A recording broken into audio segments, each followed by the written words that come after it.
ഓം ശ്രീ ഗുരുഭ്യോ നമ. ജ്യോതിർഗമ ചാനലിലേക്ക് ഏവർക്കും സ്വാഗതം. ഇന്ന് ഞാൻ ചർച്ച ചെയ്യുന്നത് 2026 ഫെബ്രുവരി മാസഫലം മിഥുനക്കൂറുകാർക്കും മിഥുന ലഗ്നക്കാർക്കും എങ്ങനെയാകും എന്നുള്ളതിനെ പറ്റിയാണ്. അതായത് മകയിരം നക്ഷത്രത്തിൻ്റെ അവസാനത്തെ 2 പാദം, തിരുവാതിര, പുണർ നക്ഷത്രത്തിൻ്റെ ആദ്യത്തെ 3 പാദത്തിൽ പെടുന്നവർക്കും മിഥുന ലഗ്നം വന്നവർക്കും ഫെബ്രുവരി മാസം എങ്ങനെയാകും എന്നുള്ളതാണ് പറയുന്നത്. അപ്പോൾ നമുക്ക് ആദ്യമായിട്ട് ഈ ഫെബ്രുവരി മാസത്തിൽ മിഥുനക്കൂറുകാർക്കും മിഥുന ലഗ്നക്കാർക്കും ഗ്രഹസ്ഥിതി എങ്ങനെ നോക്കാം. ജന്മ ലഗ്നരാശ്യാധിപൻ ബുധനാണ്. ആ ബുധൻ ഇപ്പോൾ അഷ്ടമത്തിൽ സഞ്ചരിക്കുകയാണ്. ഫെബ്രുവരി 3-ന് അഷ്ടമത്തിൽ നിന്നും ആ ബുധൻ ഭാഗ്യസ്ഥാനത്തേക്ക് മാറുന്നുണ്ട്. സൂര്യൻ ഫെബ്രുവരി 13-ന് അഷ്ടമത്തിൽ നിന്നും ഭാഗ്യസ്ഥാനത്തേക്ക് മാറുന്നു.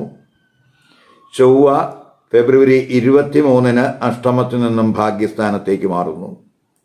ഗുരു ജന്മരാശിയിൽ വക്രത്തിൽ സഞ്ചരിക്കുകയാണ്. ശുക്രൻ ഫെബ്രുവരി 6-ന് അഷ്ടമത്തിൽ നിന്നും 9-ലേക്ക് മാറുന്നു. ശനി 10-ലെ സ്ഥിതി തുടരുന്നു. രാഹു 9-ലും കേതു 3-ലും സ്ഥിതി തുടരുന്നു. അതായത് ഈ കൂറുകാർക്കും ഈ ലഗ്നക്കാർക്കും ഫെബ്രുവരി മാസത്തിൻ്റെ പ്രത്യേകത എന്ന് പറയുന്നത് ബുധൻ, ശുക്രൻ, സൂര്യൻ, ചൊവ്വ, ഈ 4 ഗ്രഹങ്ങൾ അഷ്ടമത്തിൽ നിന്ന് ഭാഗ്യസ്ഥാനത്തേക്ക് മാറുന്നു എന്നുള്ളതാണ് ഫെബ്രുവരി മാസത്തെ ഗ്രഹസ്ഥിതിയുടെ പ്രത്യേകത എന്ന് പറയുന്നത്. ഇപ്പം നമുക്ക് ഈ ഗോചര ഗ്രഹസ്ഥിതി അനുസരിച്ച് ഈ കൂറുകാർക്കും ലഗ്നക്കാർക്കും അവരുടെ ആരോഗ്യസ്ഥിതി എങ്ങനെയെന്ന് നോക്കാം.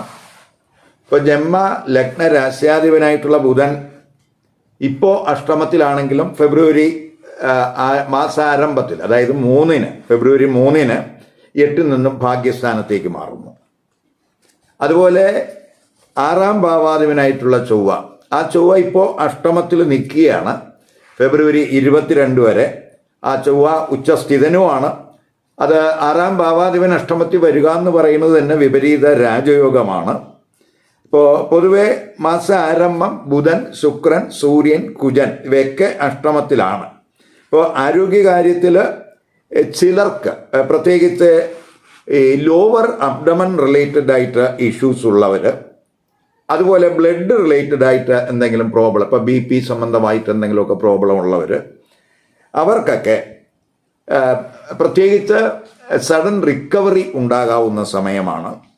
ആദ്യ പകുതി ദൂരയാത്രകളിലൊക്കെ ഒരു കെയർ വേണം, ഡ്രൈവിങ്ങിലുമൊക്കെ ശ്രദ്ധ വേണം. പൊതുവെ വാസ്തവമല്ലാത്ത ചില കാര്യങ്ങളിൽ അനാവശ്യമായിട്ടുള്ള ഉത്കണ്ഠ, ഭയം ഈ സമയത്ത് പ്രത്യേകിച്ച് ഒരു ആദ്യവാരമൊക്കെ ഉണ്ടാകാം. അതുവഴിയൊക്കെ മാനസികമായിട്ട് ഒരു ടെൻഷൻ അതൊക്കെ വരാം. പക്ഷേ അവയൊക്കെ തന്നെ ഗ്രാജ്വലി, അതായത് അവസാനത്തെ പകുതിയോടുകൂടി എല്ലാം മാറും എന്നുള്ളത് മനസ്സിലാക്കുക. ഇനി നമുക്ക് തൊഴിൽ സ്ഥിതി നോക്കാം. തൊഴിൽ സ്ഥിതി നോക്കുമ്പോൾ 10-ാം ഭാവാധിപൻ എന്ന് പറയുന്നത് ഗുരുവാണ്. ആ ഗുരു ജന്മലഗ്ന രാശിയിൽ തന്നെ നിൽക്കുകയാണ്. വക്രത്തിലാണ് സഞ്ചരിക്കുന്നത്. 10-ലാണെങ്കിൽ ശനി സ്ഥിതി ചെയ്യുന്ന സമയമാണ്. അപ്പോൾ ഈ ജന്മലഗ്ന രാശിയിൽ കർമ്മഭാവാധിപനായിട്ടുള്ള ഗുരു വക്രത്തിൽ സഞ്ചരിക്കുമ്പോൾ നമ്മൾ ഈ തൊഴിലുമായിട്ട് ബന്ധപ്പെട്ടുള്ള ചിന്തകൾ, അല്ലെങ്കിൽ തൊഴിൽ മെച്ചപ്പെടുത്തുന്നതിനുള്ള ചിന്തകൾ ഈ സമയത്ത് ഉണ്ടാകും. ഇപ്പോൾ ശനി 8-ഉം 9-ഉം ഭാവാധിപനും കൂടിയാണ്. അപ്പോൾ ആ ശനി ഇപ്പോൾ 10 സഞ്ചരിക്കുകയാണ്. അപ്പോൾ തൊഴിലിൽ അഷ്ടമഭാവാധിപത്യം ശനിക്ക് വരുന്നത് കൊണ്ട് തൊഴിലിൽ ചിലപ്പോൾ ചില മാറ്റങ്ങൾ തൊഴിലിടത്തുണ്ടാകാൻ സാധ്യതയുണ്ട്. അതുപോലെ തന്നെ ആ മാറ്റങ്ങൾ ഗ്രാജ്വലി നമുക്ക് ഭാഗ്യനേട്ടങ്ങൾ ഉണ്ടാക്കുകയും കൂടെ ചെയ്യും. കാരണം ശനി ഭാഗ്യഭാവാധിപനും കൂടിയാണ്.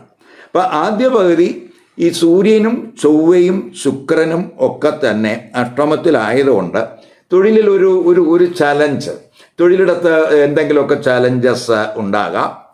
ചിലപ്പോൾ നമുക്ക് മേലുദ്യോഗസ്ഥരുമായിട്ടൊക്കെ ചിലപ്പോൾ അഭിപ്രായ വ്യത്യാസങ്ങളൊക്കെ ഉണ്ടാകാനും സാധ്യതയുണ്ട്. അപ്പോൾ അതിൽ നമ്മൾ ഒരു കെയർ വേണം. ചിലർക്ക് തൊഴിലിൽ എന്തെങ്കിലുമൊക്കെ തടസ്സങ്ങളും ചിലപ്പോൾ വരാൻ സാധ്യതയുണ്ട്.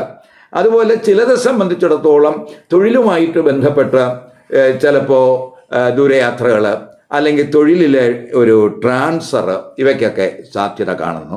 എങ്കിലും അവയൊക്കെ തന്നെ ആ പ്രശ്നങ്ങളെല്ലാം തന്നെ നമുക്ക് ഗ്രാജ്വലി തൊഴിലിടത്തുണ്ടാകാവുന്ന പ്രശ്നങ്ങൾക്കൊക്കെ ഒരു പരിഹാരം ഉണ്ടാവുകയും കൂടെ ചെയ്യും.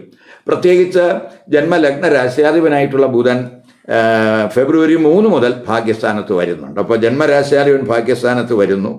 സൂര്യനും ഫെബ്രുവരി 13 ഭാഗ്യസ്ഥാനത്ത് വരുന്നു. അവയെല്ലാം തന്നെ നമുക്ക് ഈ തൊഴിലിടത്തുണ്ടാകുന്ന പ്രശ്നങ്ങളൊക്കെ തരണം ചെയ്യാൻ സഹായകമാകും. അതേസമയം നമ്മൾ ഈ കർമ്മസ്ഥാനത്തൊക്കെ ശനിയൊക്കെ നിൽക്കുമ്പോൾ, ശനി എന്ന് പറയുന്നത് ഒരു നീതിയുടെ ഗ്രഹമാണ്, അച്ചടക്കത്തിൻ്റെ ഗ്രഹമാണ്. അപ്പോൾ നമുക്ക് തത്വാധിഷ്ഠിതവും അതുപോലെ നീതിപൂർവവും അതുപോലെ സത്യസന്ധവുമായിട്ട് ഉള്ള പ്രവർത്തനങ്ങൾ ഈ കർമ്മമേഖലയിൽ നടത്തുന്നവർക്ക് തൊഴിലിൽ ഗുണാനുഭവം തന്നെ ഉണ്ടാകും.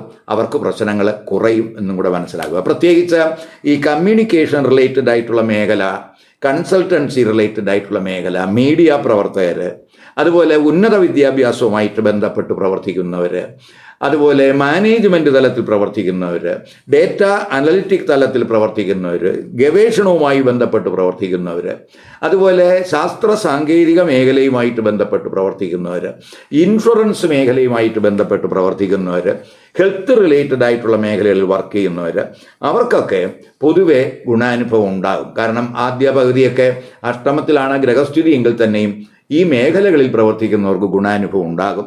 വിദേശത്തൊക്കെ വർക്ക് ചെയ്യുന്നവർക്കും തൊഴിൽ അന്വേഷിക്കുന്നവർക്കും ഒക്കെ തന്നെ പൊതുവെ ഗുണാനുഭവം ഉണ്ടാകുന്ന മാസമായിട്ട് ഫെബ്രുവരി മാസത്തെ കാണാം. ഇനി നമുക്ക് ഈ കൂറിലും ഈ ലഗ്നത്തിലും പെടുന്ന ബിസിനസ്സുകാരുടെ സ്ഥിതി എങ്ങനെയെന്ന് നോക്കാം. പ്രത്യേകിച്ച് ബിസിനസ്സുകാരെ സംബന്ധിച്ചിടത്തോളം അത് വിപുലപ്പെടുത്തുന്നതിനുള്ള ചിന്ത ഉണ്ടാകും. കാരണം 7ാം ഭാവാധിപനായിട്ടുള്ള ഗുരുവാണ് ജന്മരാശിയിൽ വക്രത്തിൽ സഞ്ചരിക്കുന്നത്. 7ലേക്ക് ആ ഗുരുവിൻ്റെ ദൃഷ്ടിയുണ്ട്. അപ്പോൾ പൊതുവെ ബിസിനസ് സംബന്ധമായിട്ടുള്ള ചിന്തകൾ കൂടും. ചിലപ്പോൾ ദൂരയാത്രകൾക്കൊക്കെ സാധ്യതയുള്ള ഒരു സമയം കൂടിയാണ്. ഇപ്പോൾ ബിസിനസ്സിലൊക്കെ ഫോക്കസ് കൂടുന്ന സമയമായിരിക്കും. ബിസിനസ് കാരകനായിട്ടുള്ള ബുധനാണെങ്കിൽ 3 മുതൽ ഭാഗ്യസ്ഥാനത്ത് വരികയാണ്. ബുധൻ ബിസിനസ്സിൻ്റെ കാരകനും കൂടിയാണ്. അപ്പോൾ നമുക്ക് ബിസിനസ്സുമായിട്ട് ബന്ധപ്പെട്ട് ദൂരയാത്രകൾ ഒക്കെ ഉണ്ടാകാൻ സാധ്യതയുണ്ട്. ബിസിനസ്സുമായി ബന്ധപ്പെട്ടാകാം, ചിലപ്പോൾ ജീവിത പങ്കാളി വഴി ഒക്കെ ചിലപ്പോൾ ദൂരയാത്രകൾക്കൊക്കെ സാധ്യതയുണ്ട്. അപ്പോൾ പൊതുവെ നമുക്ക് ബിസിനസ്സിലൊക്കെ ഒരു ആത്മവിശ്വാസം കൂടുന്ന സമയമാണ്. അതുവഴിയൊക്കെ നേട്ടങ്ങൾ നമുക്ക് പ്രതീക്ഷിക്കാം. അതേസമയം ഈ ബുധന് രാഹുവുമായിട്ടുള്ള ഒരു യോഗം വരുന്നത് കൊണ്ട് നമ്മൾ ഈ ബിസിനസ് സംബന്ധമായിട്ട് എന്തെങ്കിലുമൊക്കെ ഡിസിഷൻ എടുക്കുമ്പോൾ കഴിവതും അത് തിടുക്കത്തിലെടുക്കാതിരിക്കാൻ ശ്രദ്ധിക്കുക. വളരെ ആലോചിച്ച് ഇപ്പോൾ എന്തെങ്കിലും സംശയങ്ങളുണ്ടെങ്കിൽ അതിൻ്റെ എക്സ്പെർട്ട് ഒപ്പീനിയൻ കൂടെ നമ്മൾ സ്വായത്തമാക്കി അതിനെ അടിസ്ഥാനപ്പെടുത്തി ഒരു തീരുമാനം എടുക്കാൻ ശ്രമിക്കുക. സഡൻ ഡിസിഷൻ കഴിവതും ഒഴിവാക്കുന്നത് നല്ലതാണ്. ചിലപ്പോൾ ഒരു കൺഫ്യൂഷനൊക്കെ ഉണ്ടാകാം ബുധനും രാഹുവൊക്കെ ഒന്നിച്ച് നിൽക്കുമ്പോൾ. കാരണം രാഹു ഒരു കൺഫ്യൂഷൻ്റെ ഗ്രഹവും കൂടിയാണ്, അപ്പോൾ ഒരു ഇല്യൂഷൻ്റെ ഗ്രഹവും കൂടിയാണ്. അപ്പോൾ നമുക്ക് ചില കാര്യങ്ങളിലൊക്കെ സംശയങ്ങളൊക്കെ തോന്നാം. അപ്പോൾ നമ്മൾ ആ സംശയങ്ങൾ ദൂരീകരിക്കുന്നതിന് വേണ്ടി എക്സ്പെർട്ട് ഒപ്പീനിയൻ സ്വീകരിക്കുന്നത് നല്ലതാണ്. ഇനി വിദ്യാർത്ഥികൾക്ക്, ഇപ്പോൾ വിദ്യാർത്ഥികളെ സംബന്ധിച്ചിടത്തോളം വിദ്യാകാരകനും അതുപോലെ 4ാം ഭാവാധിപനുമായിട്ടുള്ള ബുധൻ, ആ ബുധൻ എന്ന് പറയുന്നത് ജന്മലഗ്ന രാശ്യാധിപനും കൂടിയാണ്. അപ്പോൾ ആ ബുധൻ 3 മുതൽ ഭാഗ്യസ്ഥാനത്ത് വരികയാണ്. അതുപോലെ 5ാം ഭാവാധിപനായിട്ടുള്ള ശുക്രൻ, ആ ശുക്രൻ ഫെബ്രുവരി 6 ഭാഗ്യസ്ഥാനത്ത് വരുന്നുണ്ട്. 9 അപ്പോൾ സൂര്യനും ബുധനും ശുക്രനും രാഹു ഒക്കെ സ്ഥിതി വരുന്ന സമയമാണ്. അപ്പോൾ അത് പഠിതാക്കളെ സംബന്ധിച്ചിടത്തോളം അനുകൂലമായിട്ടുള്ള ഗ്രഹസ്ഥിതി എന്ന് തന്നെ പറയാം. ഉന്നത പഠനം അതുപോലെ ഗവേഷണം ഇവയിലൊക്കെ ഏർപ്പെട്ടിരിക്കുന്നവർക്ക് പൊതുവെ അനുകൂല സമയമാണ്. അതുപോലെ ഉന്നത പഠനവും ഗവേഷണവും ഒക്കെ ആഗ്രഹിക്കുന്നവർക്കും പൊതുവെ അനുകൂല സമയമായിട്ട് കാണുന്നുണ്ട്. ചിലപ്പോൾ പഠനവുമായി ബന്ധപ്പെട്ടൊക്കെ ദൂരയാത്രകൾ, ചിലപ്പോൾ വിദേശ യാത്രകൾക്ക് തന്നെ സാധ്യത കാണുന്നുണ്ട്. 5ാം ഭാവാധിപനായിട്ടുള്ള ശുക്രൻ 9 വരിക എന്ന് പറയുമ്പോൾ അത് 5ാം ഭാവത്തിൻ്റെ 5ലാണ് എന്നുള്ളത് കൊണ്ട് അത് ഉന്നത പഠനം ആഗ്രഹിക്കുന്നവർക്ക് പൊതുവെ അവസരങ്ങളുണ്ടാകും. അവരുദ്ദേശിക്കുന്ന കോഴ്സിൽ അവർക്ക് അഡ്മിഷൻ സാധ്യമാകും. ഇപ്പോൾ വിദേശത്തൊക്കെ പഠനം ആഗ്രഹിക്കുന്നവർക്കും അനുകൂല സമയമായിട്ട് കാണുന്നുണ്ട്. അതേസമയം ഈ രാഹുവുമായിട്ടുള്ളൊരു ബന്ധമൊക്കെ അവിടെ ആ ബുധനും രാഹുവുമായിട്ടൊക്കെ ബന്ധം വരുന്നു, സൂര്യനും രാഹുവുമായിട്ടൊക്കെ ബന്ധം വരുന്നു 9. അപ്പം അങ്ങനെ വരുമ്പോൾ നമ്മൾ സീനിയർ അധ്യാപകരുമായിട്ട് അല്ലെങ്കിൽ ഗുരുക്കന്മാരുമായിട്ട് ഒക്കെ നമ്മൾ ഇൻ്ററാക്ട് ചെയ്യുമ്പോൾ ഒരു കെയർ വേണം. ഒരു ഒരു ഒരു എന്ന് പറയുമ്പോൾ നമ്മൾ അഗ്രസീവായിട്ട് ബിഹേവ് ചെയ്യാതിരിക്കാൻ ശ്രദ്ധിക്കുക. പഠന സംബന്ധമായിട്ട് എന്ത് തീരുമാനമെടുക്കുമ്പോഴും നമുക്ക് ഒരു ശ്രദ്ധ വേണം. സഡനായിട്ടുള്ള ഡിസിഷൻ എടുക്കാതിരിക്കാൻ ശ്രദ്ധിക്കുക. അതുപോലെ അധ്യാപകരുമായിട്ടൊക്കെ നമ്മൾ എന്തെങ്കിലുമൊക്കെ സംശയം വരികയാണെങ്കിൽ അധ്യാപകരുമായിട്ട് സംസാരിച്ച് അതിന് ഒരു നിവാരണം കണ്ടെത്തണം. ഇനി നമുക്ക് ധനസ്ഥിതി ചിന്തിക്കുമ്പോൾ 11ാം ഭാവാധിപൻ എന്ന് പറയുന്നത് ചൊവ്വയാണ്. ആ ചൊവ്വ 22 വരെ അഷ്ടമത്തിൽ ഉച്ചസ്ഥിതിയിലാണ്. അതേസമയം മാസാരംഭം 8 4 ഗ്രഹങ്ങൾ, അതായത് ബുധൻ, അതുപോലെ ശുക്രൻ, സൂര്യൻ, ചൊവ്വ, ഈ 4 ഗ്രഹങ്ങൾ മാസാരംഭം അഷ്ടമത്തിൽ നിൽക്കുകയാണ്. അത് ആ ഗ്രഹങ്ങളെല്ലാം തന്നെ 2ലേക്ക് ദൃഷ്ടി ചെയ്യുന്നുണ്ട്. അപ്പോൾ പൊതുവെ നമുക്ക് അപ്രതീക്ഷിതമായിട്ട് അൺഎക്സ്പെക്റ്റഡ് ആയിട്ടുള്ള ഒരു സാമ്പത്തിക നേട്ടത്തിന് സാധ്യത കാണുന്നുണ്ട്. അതേസമയം 8ലാണ് ഈ ഗ്രഹങ്ങളുടെ കോൺസ്റ്റലേഷൻ വരുന്നു എന്നുള്ളത് കൊണ്ട് ചിലപ്പോൾ അപ്രതീക്ഷിതമായ ചെലവുകൾക്കും സാധ്യത കാണുന്നുണ്ട്. അപ്പോൾ നമുക്ക് പ്രതീക്ഷിച്ചിരിക്കാതെയുള്ള ചെലവുകൾ വന്നുവിടാൻ സാധ്യതയുണ്ട്. അതുപോലെ തന്നെ പൊതുവെ ആദ്യ പകുതിയാണ് ആ സാധ്യത കൂടുതൽ. ഫെബ്രുവരി 6 മുതൽ 5ഉം 12ഉം ഭാവാധിപനായിട്ടുള്ള ശുക്രൻ ഭാഗ്യസ്ഥാനത്ത് വരുന്നു. അതുപോലെ ജന്മലഗ്നരാശിയാധിപനായിട്ടുള്ള ബുധൻ ഭാഗ്യസ്ഥാനത്തുണ്ട്. അതുപോലെ 11ാം ഭാവാധിപനായിട്ടുള്ള ചൊവ്വ ഭാഗ്യസ്ഥാനത്ത് വരുന്നുണ്ട്. അതൊക്കെ ചിലർക്ക്, പ്രത്യേകിച്ച് സ്പെക്കുലേറ്റീവ് ബിസിനസ്സിലൊക്കെ ഏർപ്പെടുന്നവർക്ക്, ഓഹരി വിപണിയുമായിട്ട് ബന്ധപ്പെട്ട് പ്രവർത്തിക്കുന്നവർക്ക്, അതുപോലെ ക്രിയേറ്റീവ് തലത്തിൽ വർക്ക് ചെയ്യുന്നവർക്ക്, അതുപോലെ വിദേശ ബന്ധം അല്ലെങ്കിൽ വിദേശത്ത് ഇപ്പോൾ ഇടപാടുകൾ നടത്തുന്നവർ, പ്രത്യേകിച്ച് വ്യാപാരം, വിദേശ തൊഴിൽ, അല്ലെങ്കിൽ യാത്രകൾ, വിദേശ യാത്രകൾ, ഇതുവഴിയൊക്കെ നമുക്ക് ചില ഗുണാനുഭവം പ്രതീക്ഷിക്കാവുന്ന സമയമാണ്. പൊതുവെ ഭാഗ്യനേട്ടങ്ങൾ ഉണ്ടാകും. ഇനി വിവാഹം, ദാമ്പത്യബന്ധം, കുടുംബജീവിതം, ഈ മിഥുനക്കുറുകാർക്കും മിഥുന ലഗ്നക്കാർക്കും എങ്ങനെ നോക്കാം.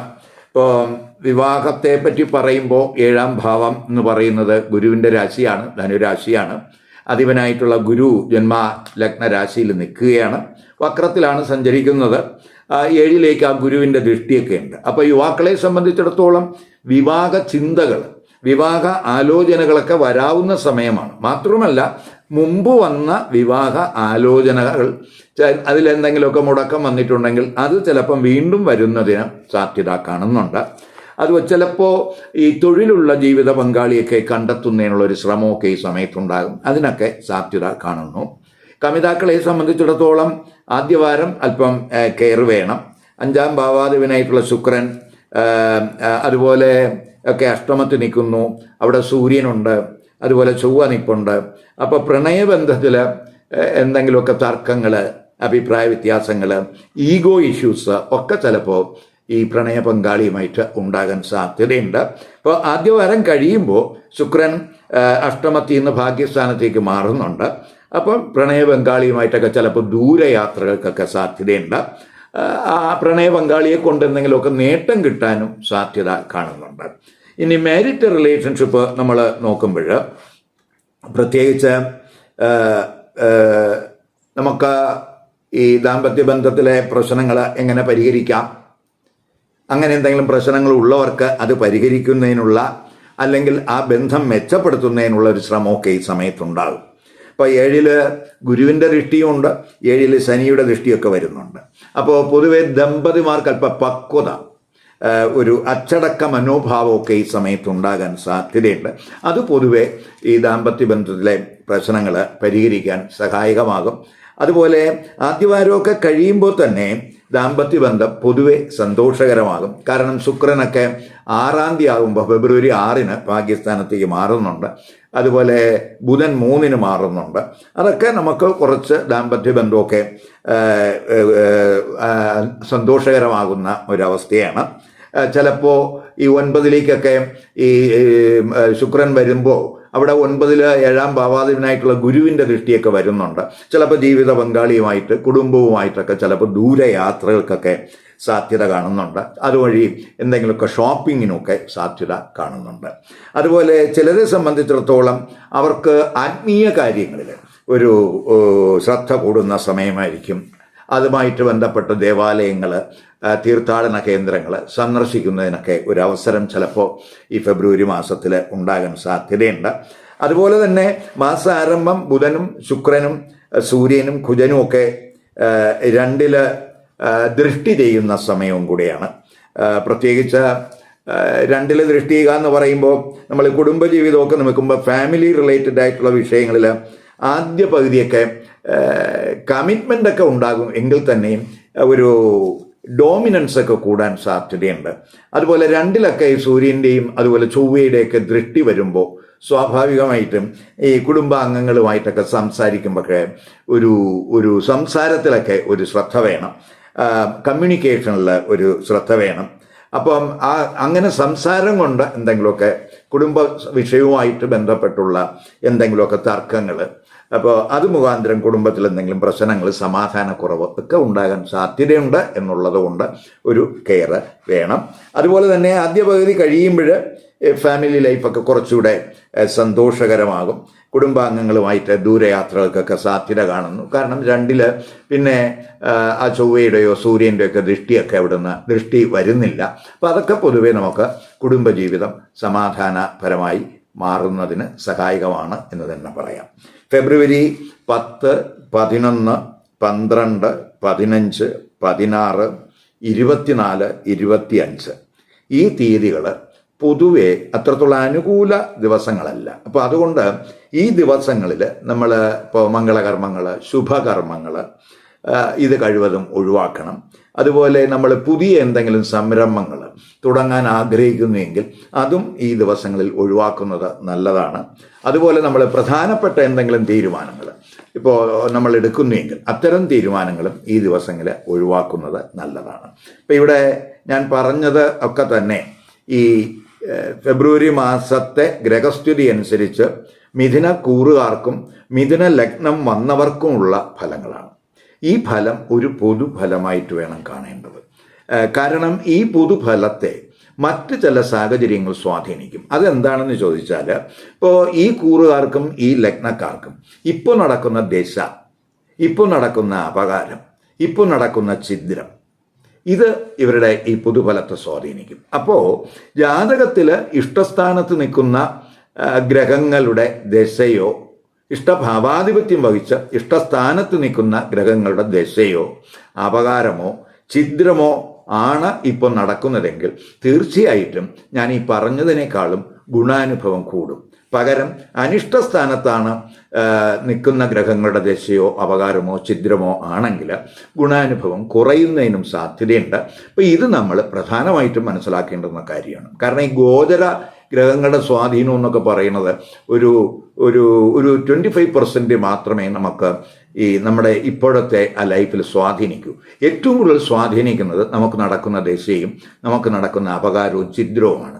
മാത്രമല്ല ഈ മിഥുനക്കൂറിൽ, ഞാൻ ഇവിടെ മിഥുനക്കൂറുകാരുടെയും മിഥുന ലഗ്നക്കാരുടെയും ഫലമാണ് പറഞ്ഞത്. ഇപ്പം ഈ മിഥുനക്കൂറുകാർക്ക് എല്ലാവർക്കും മിഥുന ലഗ്നം വരികയില്ല.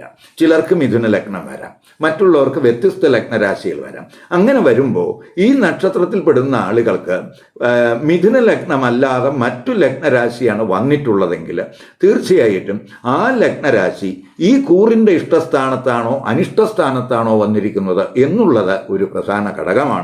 അതിനനുസരിച്ചും ഈ പൊതുഫലത്തിൽ മാറ്റങ്ങൾ വരാൻ സാധ്യതയുണ്ട്.